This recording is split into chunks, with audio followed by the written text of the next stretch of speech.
दोस्तों नमस्कार। स्वागत है एक बार फिर से आपके अपने YouTube चैनल टारगेट जॉब में। तो टीजीटी पीजीटी हो या फिर जीआईसी हो, लाखों फॉर्म पड़े हैं। इन लाखों फॉर्म में से आखिर किन स्टूडेंट्स को सफलता मिलेगी? सभी वही घटना चक्र की लास्ट ईयर के पेपर पढ़ रहे हैं, कोई यूथ का पढ़ रहा है। तो ये 2-3 प्रकाशन ही हैं जो सब स्टूडेंट पढ़ रहे हैं, लेकिन उसके बावजूद भी कुछ स्टूडेंट घटना चक्र और यूथ का पढ़ के बहुत अच्छा कर जाते हैं, और कुछ स्टूडेंट क्यों इतना ख़राब करते हैं कि उनका नाम नहीं आता। आज इसी पर चर्चा करने वाले हैं। देखिए, कोशिश हमेशा यही रहनी चाहिए कि कम एनर्जी लगा के हम ज़्यादा आउटपुट लें। कहने का मतलब है थोड़ा पढ़ें लेकिन सॉलिड पढ़ें। मान लीजिए आपने आज मान लीजिए मैं इतिहास के टॉपिक पे बात करता हूँ। मान लीजिए आपने शैव धर्म पढ़ा, वैष्णव धर्म पढ़ा और कोई भी टॉपिक पढ़े, लेकिन अगर परीक्षा में से 3 दिन आपने इन टॉपिक पढ़ने में लगा दिए, मोटी मोटी बुकों से इन किताबों को पढ़ने में लगा दिए, इन धर्मों को पढ़ने में लगा दिए, केसी श्रीवास्तव पढ़ ली, पप्पू सिंह प्रजापति पढ़ ली, लेकिन 3 दिन आपने खराब कर दिया, उसके बाद इसमें से क्वेश्चन नहीं आया, तो फिर आपकी मेहनत खराब हो गई ना। तो मेहनत उस जगह लगाइए जहां पर कम एनर्जी लगाकर आप ज़्यादा आउटपुट ले सकते हैं। सिंधु घाटी सभ्यता पढ़िए, यहाँ से क्वेश्चन आता है। पाषाण काल पढ़िए, यहाँ से क्वेश्चन आता है। जैन धर्म पढ़िए, यहाँ से क्वेश्चन आता है। बौद्ध धर्म पढ़िए, यहाँ से क्वेश्चन आता है। मौर्य पढ़िए, यहाँ से क्वेश्चन आता है। अशोक पढ़िए, यहाँ से क्वेश्चन आता है। गुप्त पढ़िए, यहाँ से क्वेश्चन आता है।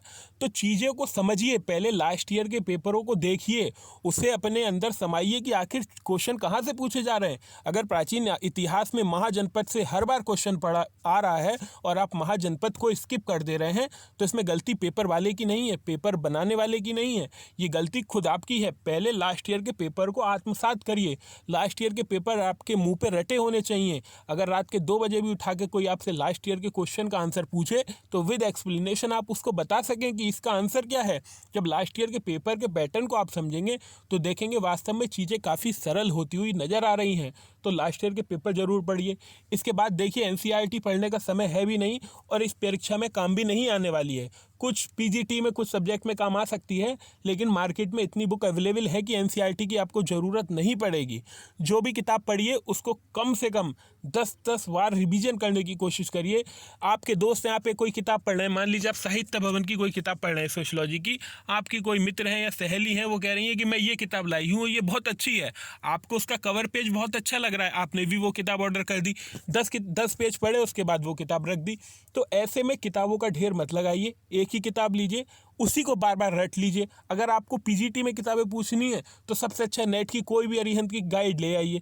नेट्स जिसमें लिखा हो अरिहंत की, वो गाइड ले आइए, वो आपका पूरा पीजीटी का कोर्स कवर करेगी। अगर पीजीटी के छात्र परेशान है कि मैं कौन सी किताब लूँ कौन सी नहीं, तो सिंपल एक काम करिए, नेट की किताब ले आइए उस सब्जेक्ट की, बस उसी को पढ़ लीजिए, घटना चक्र से लास्ट ईयर के पेपर लगा लीजिए, आपका काम हो जाएगा। इससे कठिन पेपर ना जीआईसी का आएगा ना आपका पीजीटी का। पीजीटी का तो पैटर्न काफ़ी हल्का रहता है जीआईसी के मुकाबले।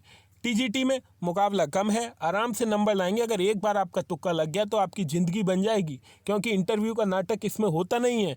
तो ऐसे में पीजीटी भी पढ़िए। पीजीटी का पेपर जो है वो लेवल काफ़ी कम आता है। जैसे मान लीजिए इतिहास है तो कमतर आएगी, पूरा पाषाण काल, मध्य पाषाण काल, इनसे चीज़ें कमतर पूछी जाएंगी। कहने का मतलब इतनी डीप में से क्वेश्चन नहीं उठाए जाएंगे।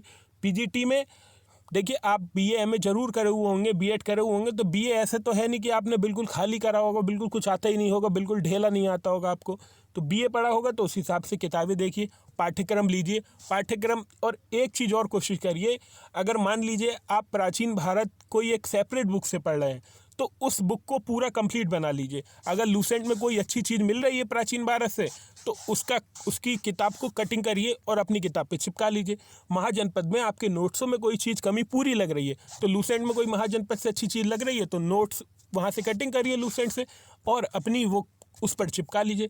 कहने का मतलब है एक ही चीज़ को पढ़िए। मैं बार बार यही बात आपसे कहता हूँ कि एक ही चीज़ को पढ़ेंगे तो आपको निश्चित सफलता मिलेगी। ये बार बार चीज़ों को पढ़ने से बचिए और एक ऐसी बुक अपने साथ रखिए जिसके माध्यम से आप रिवीजन कर सकें। गाइड बुक में हमेशा इसलिए कहता हूँ कि आप उस चीज़ से रिवीजन ज़रूर कर सकें। रिवीजन करना बहुत ज़रूरी है।